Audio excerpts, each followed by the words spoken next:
1986. We made it. What should we do now? 86 would feature some of the most iconic 80s moments, from some of the most tragic to some of the most goofy. That's weird. What the hell is goofy? 1986 would prove to be nothing short of history's Triple Lindy. Is that hard? That's impossible. Today, we're going to talk about the news, culture, sports, and entertainment, and all that was weird in the 80s. This is Timeline.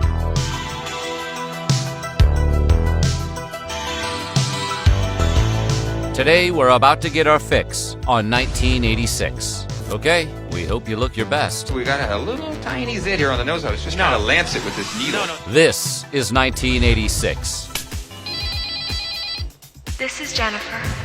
1986 started out bad for PC users. On the first, 19-year-old programmer Basit Farooq Alvi and his brother Amjad Farooq Alvi unleashed Brain, the first computer virus to attack MS-DOS. When the brothers created the virus, they were running a computer store out of Pakistan and noticed that their customers were circulating illegal copies of their software. The brothers posted their names, phone numbers, and the shop's address in the virus code, so when someone used the duplicated software, the bootlegger's computer would freeze. The virus spread so fast, the UK and America reported infected computers within days. While we're on the subject of computers, January 16th in San Diego, we would see the Internet Engineering Task Force form, who would develop and coordinate the operation, management, and evolution of the Internet. Their mission was to make the Internet work better by producing high-quality, relevant technical documents that influence the way people design, use, and manage the Internet. And yes, there was an Internet in 1986. The following day, on the 17th, President Reagan signed a secret order authorizing direct U.S. arms shipments to Iran through the CIA and other government connections. The order instructed the CIA not to tell Congress about the operation. In what would soon be called the Iran-Contra affair, this secret U.S. arms deal traded missiles and other weapons in order to free Americans held hostage in Lebanon. But it also used funds from the arms deal to support armed conflict in Nicaragua. We'll be hearing more about that later this year. Switching to space news, this will get some comment. Voyager 2 passed through its closest approach to Uranus. The Voyager 2 space probe swept past Uranus on January 24th, coming within 50,679 miles of the seventh planet of the solar system. During its exploration of the planet, the Voyager 2 discovered 10 moons, studied its cold atmosphere, and examined its ring system, discovering 2 new rings. Speaking of science, on the same day, L. Ron Hubbard, failed sci-fi novelist and founder of the Church of Scientology, died. The body of L. Ron Hubbard was sound and fully capable of serving this mighty Thetan for many years. Although there had been rumors Hubbard had been dead for years, he was really hiding out on his ranch in California to avoid subpoenas. When his death was announced, the Church of Scientology issued a statement that declared that Hubbard's body had become an impediment to his work, and that he had decided to drop his body to continue his research on another planet, having learned how to do it without a body. Cool trick. And moving on. 2 days later, on January 26th, the Chicago Bears crushed the New England Patriots to become Super Bowl champs. These were the Super Bowl Shuffle glory years. There's no one here that doesn't like me. My Super Bowl Shuffle will set you free. The sweetness of Walter Payton, the headbands of Jim McMahon, the girth of William the Refrigerator Perry, all led by Ditka. Mike Ditka, the walrus mustachioed head coach, inspired Robert Smigel, Saturday Night Live writer, to create a skit in 1991 called Bill Swirsky's Superfans. The Bears. The Bears. Now for some tragic news. On January 28th, anyone who is alive will remember where they were when the Space Shuttle Challenger blew up some 73 seconds into its mission. A couple of the solid rocket boosters blew away from the side of the shuttle in an explosion. The explosion was caused by O-ring seals which weren't designed for the unusually cold conditions during the Challenger's launch that morning. Of the 7 crew members who lost their lives, one of the most well-known was Krista McAuliffe. McAuliffe had been selected from more than 11,000 applicants to participate in NASA's new Teacher in Space program. Going into February, although they technically got started in 1979 as part of the Lucasfilm Computer Division, then known as the Graphics Group, Pixar became its own corporation, with funding from Apple co-founder Steve Jobs, who became the company's majority shareholder. Meanwhile, in the Philippines, on February 7th, President Ferdinand Marcos was caught in a sketchy voters poll scandal in that year's snap presidential election. When the votes were recounted, it showed that Corazon Aquino won with almost 70% of the votes. Moving on to true crime news, Barry Seal, a commercial airline pilot who became a major smuggler for the Medellin drug cartel, was shot to death on February 19th. He was shot to death outside a Salvation Army halfway house in Baton Rouge, where he had been sentenced to spend the night for 6 months as part of his parole. Seal gained notoriety when he was busted by the DEA for trafficking guns and drugs for the cartel. Facing a long prison sentence, Seal turned informant by giving the feds intelligence on his Medellin buddies, and also testified in several major drug trials. I've reached exactly the type of settlement that I wanted to reach. Whether they're happy or not, you'll have to ask them. When Seal was assassinated, he had only been out on parole for 3 weeks. In 2017, Tom Cruise's American Made debuted with Cruise playing Seal. As for the damage, here's a little something extra for your sister. Hey, little darling, and your back. You never saw me. You mean you haven't played it yet? We can play it on my Nintendo Entertainment System. It's The Legend of Zelda, and it's really rad. Those creatures from Ganon are pretty bad. Octoroks, Tektites, Levers too. But with your help, our hero pulls through. Ryan White was readmitted back to school after he tested positive for AIDS after an infected blood transfusion. The day White returned, 151 of the school's 360 students stayed home. At the same time, White was working as a paperboy. Many of the people on his route canceled their subscriptions, believing at the time that AIDS could be transmitted through newsprint. In late February, John Domenyuk, born Ivan Mikolayevich Domenyuk, was found in Ohio, where he'd been living since the early 50s, and was extradited to Israel. Known as Ivan the Terrible, Domenyuk was accused of war crimes and crimes against humanity while serving as a guard at German concentration camps during World War II. Ivan the Terrible would squeak out of a death sentence in Israel, but in 2002, his American citizenship was revoked. Going into mid-March, a notable first, as the American Medical Association ruled that euthanasia is ethical on coma patients. Before this, we had the case of Barber versus Superior Court. At question were 2 doctors honoring a family's request to withdraw both respirator and intravenous feeding and hydration tubes from a comatose patient. The doctors were charged with murder, despite the fact that they were doing what the family wanted. In 1986, reports came in that Pakistan crossed the threshold of weapons-grade uranium production, and by March 1st, the country had produced enough fissile material for a nuclear weapon. Pakistan continued advancing its uranium enrichment program over the years, and according to Pakistani sources, the nation acquired the ability to carry out a nuclear explosion in 1987. Think about that, as Matlock does what he does best. How long were you knowing in the parked car? Well, from the bottom of the 3rd till the end of the game. 6 innings? You're kidding. It's Laputa, a floating island. An island that floats in the sky? Yep. Most people think it's just a legend, but my dad actually saw it. On April 8, 1986, Clint Eastwood became the mayor of the small seaside city of Carmel, California. Eastwood decided to run just hours before the deadline to enter the race, after several run-ins with Carmel officials and its mayor. Dirty Harry wanted Carmel to develop business. Incumbent Charlotte Townsend and city officials wanted to keep the seaside town small. How do you feel your campaign is going so far? Gosh, can't you ask something original? What am I supposed to say? I think the whole thing has been given an absolutely abnormal tilt by the media presence. We strive as much as we can to live our quiet, private, normal life. Despite his landslide victory and overall good marks, Eastwood didn't seek re-election, saying he wanted to devote more attention to his children. I can see the t-shirt now, saying Clint for president. Now when I want to see a movie, some action hard and fast, I just go down to Carmel and watch Clint kick some. 3 days later, aboard the 60-foot sloop American Promise, Dodge Morgan became the first American to sail solo non-stop around the world, a feat in which he cut the previous record time nearly in half. Morgan slipped into the port of St. George, Bermuda, completing the 27,000-mile circumnavigation in 150 days, 1 hour, and 6 minutes. April 15th marked the day the United States began bombing Libya, a mission which was referred to as Operation El Dorado Canyon. The attack was carried out by America's Navy, Air Force, and Marine Corps via airstrikes, in retaliation for the West Berlin discotheque bombing 10 days earlier. A 2001 trial in the U.S. found that the nightclub bombing had been planned by the Libyan Intelligence Service and the Libyan Embassy. More bomb-related news, this time in London, took place 2 days later on April 17th, when a bomb was discovered in a bag at Heathrow Airport.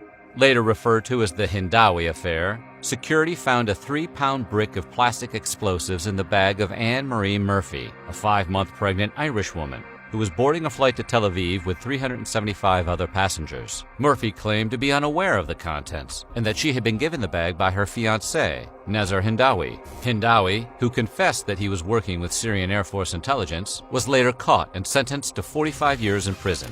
In late April, we go to Boston. It's Game 2 of the first-round series against the Celtics. Michael Jordan scored 63 points, setting a postseason scoring record. Despite Jordan's scoring barrage, the Bulls lost the game in double overtime, 135-131. Our Miller Lite most valuable player of the game is Michael Jordan with an all-time record 63 points. Boston eventually swept the 3-game series and went on to win the NBA championship. But it was an incredible playoff performance. That wasn't Michael Jordan out there. It was God disguised as Michael Jordan.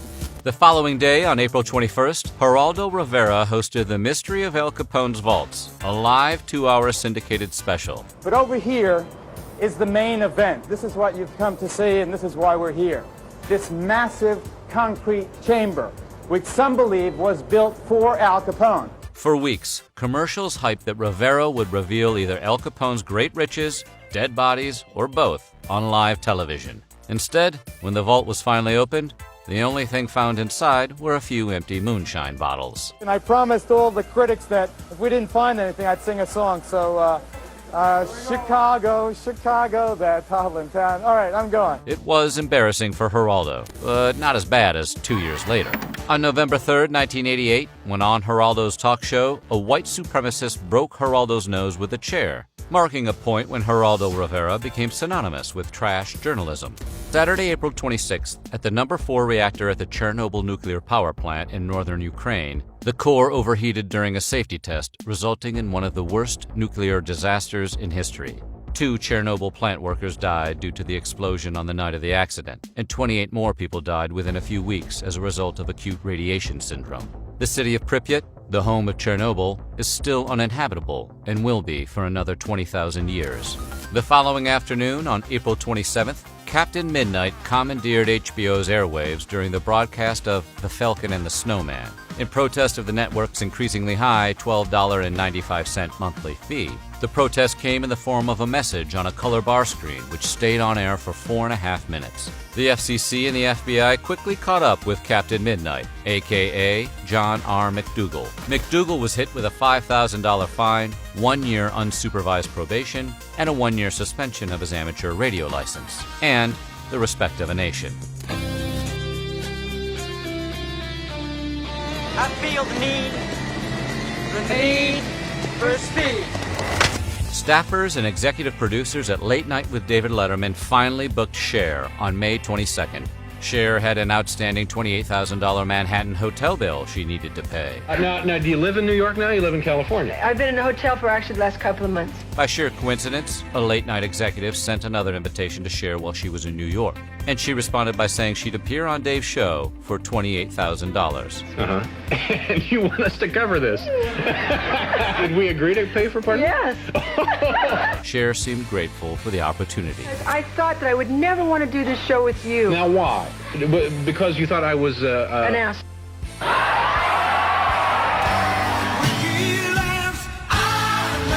Hands Across America took place on Sunday, May 25th.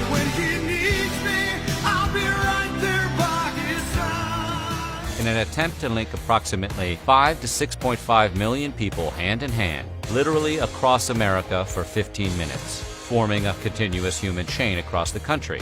Regardless of the gaps in the chain and execution, Hands was declared a success by everyone involved and raised about $15 million for charities. Isms, in my opinion, are not good. A person should not believe in an ism.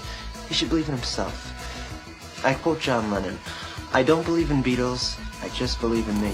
On June 8th, Austria chose Kurt Waldheim as their president. Congratulations, Austria. During his campaign, however, Waldheim failed to mention his past as an intelligence officer in Nazi Germany's Wehrmacht during World War II. Oops, sorry. Ultimately, Waldheim's past was outed by witnesses, photographs, medals, and commendations given to him, and by his own signature on documents linked to massacres and deportations. After his term ended in 1992, Waldheim did not seek re-election. But in 1994, Pope John Paul II awarded Waldheim a knighthood in the Order of Pius IX, and his wife a papal honor. What's up with that, JP2? Back to 86 and some tragic sports news. It started when Len Bias was selected as the second overall pick in the 1986 NBA draft by the Boston Celtics. He had a great career at Maryland. Many people think he may be the best athlete in the draft. Bias was already anointed to be the next great Celtic. Expectations were set so high, Red Auerbach even said he knew he was going to draft Bias when he saw him play 3 years earlier as a sophomore at Maryland. On June 19th at 8:55 a.m., Bias would be pronounced dead at Leland Memorial Hospital in Riverdale, Maryland, of cardiac arrhythmia related to cocaine use. Staying with sports, let's move to soccer, when on June 22nd, the world witnessed a miracle when Argentine footballer Diego Maradona scored a goal in a quarterfinal match between Argentina and England during the 1986 FIFA World Cup. After the match, Maradona stated that the goal was scored with the help from the hand of God, or the hand of Maradona if you look closely. In 2005, 19 years after scoring the controversial goal, Maradona confessed on a televised program. If I could apologize, go back and change history, I would. But the goal is still a goal. Argentina were proclaimed World Cup champions, and I was the best player in the world. I cannot change the story. 4 days later, in a landmark U.S. Supreme Court decision on June 26th, it was ruled that the insane cannot be executed for their crimes. In government news, the Meese report was released on July 9th. It is a pleasure today for me to present to Attorney General Meese the following report of the Commission on Pornography. The report was the result of an investigation into pornography ordered by President Reagan. While the main takeaway from the report was that porn led to sex crimes, most people were just shocked by how explicit some of the descriptions were. Rutledge Hill Press of Nashville sold a book version of the Meese report called Final Report of the Attorney General's Commission on Pornography. The book was deemed so filthy, most bookstores refused to carry it. Moving on to music, July 14th, Motley Crue's Vince Neil began a 30-day jail sentence for vehicular homicide. In December of '84, Hanoi Rocks drummer Nicholas Razzle Dingley jumped into Neil's De Tomaso Pantera, and the two sped off to a local Redondo Beach liquor store. Neil lost control of the car and hit an oncoming vehicle. The two occupants of the other car were injured and suffered brain damage. Dingley was killed. Neil was charged with vehicular manslaughter and driving under the influence of alcohol. His blood alcohol content was 0.17. California's legal limit at the time was 0.10. Beside the 30 days, Neil was forced to pay $2.6 million in restitution and serve 200 hours of community service. Motley Crue dedicated its next album, Theater of Pain, to Dingley. I guess they didn't care about those brain damage people.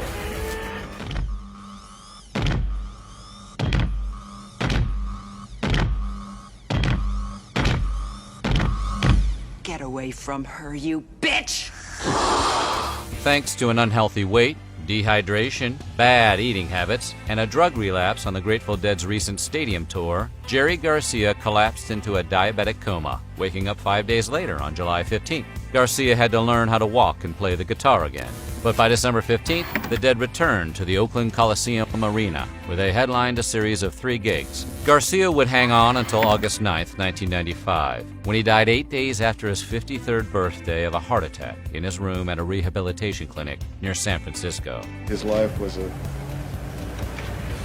far more a blessing for all of us, and I think we should, perhaps if we're going to dwell on anything, dwell on that. Thank you. On August 18th, a 34-year-old John Tesh made his debut appearance on Entertainment Tonight after spending years as a local news anchor and reporter in Nashville and Orlando. John Tesh will be sitting in this seat from now on, and it sure is fun to be working with you now. Tesh co-hosted E.T. for 10 years with Mary Hart, leaving to focus on a career in music where he's released over 60 albums, even doing the theme song for the NBA on NBC. The success of Star Trek, both motion picture and television show, has blazed the trail for this fall's new Star Trek The Next Generation. Let's flash forward to April 24th, when Tesh played a holographic Klingon in an episode of Star Trek The Next Generation. The true test of Klingon strength. He received no on-screen credit for his cameo appearance, but who couldn't recognize that sexy, sexy forehead? September marked the debut of McDonald's pitch band, Mac Tonight. When the clock strikes 6:30, babe, time to head for golden light. Originally intended only to air in California for a few months, the popularity of the creepy moon-headed Mac surpassed everyone's expectations. Not only did Mac's campaign go national, it was extended for 4 years until Bobby Darin's son, Dodd Mitchell Darin, sued, claiming McDonald's use of Mac the knife infringed upon his father's trademark without prior permission. Most interesting, Mac was played by character actor Doug Jones and was his 4th acting gig. Jones would go on to play both Fauno and Pale Man in Pan's Labyrinth, which was released on June 19, 2007. A significant first. In his first major league at bat, Bo Jackson recorded an infield single for the Kansas City Royals on September 3rd. The two-sport Jackson would eventually make his NFL debut with the Los Angeles Raiders on November 1, 1987, against the New England Patriots, where he rushed for a total of 37 yards on 8 carries. We'll see how much Bo knows in the coming years. Another first. On September 8th, The Oprah Winfrey Show was broadcast nationally for the first time ever. I'm Oprah Winfrey, and welcome to the very first National Oprah Winfrey Show! The Oprah Winfrey Show would air nationally for 25 seasons, giving us some pretty memorable moments such as Skinny Oprah's Little Red Wagon of Fat, the Oprah Book Club, Oprah's Favorite Things episodes where she'd give her studio audiences cars and houses, and this. We've never seen you behave this way before. I know. Have you ever felt this way before? Some other notable NBC hits debuted in September.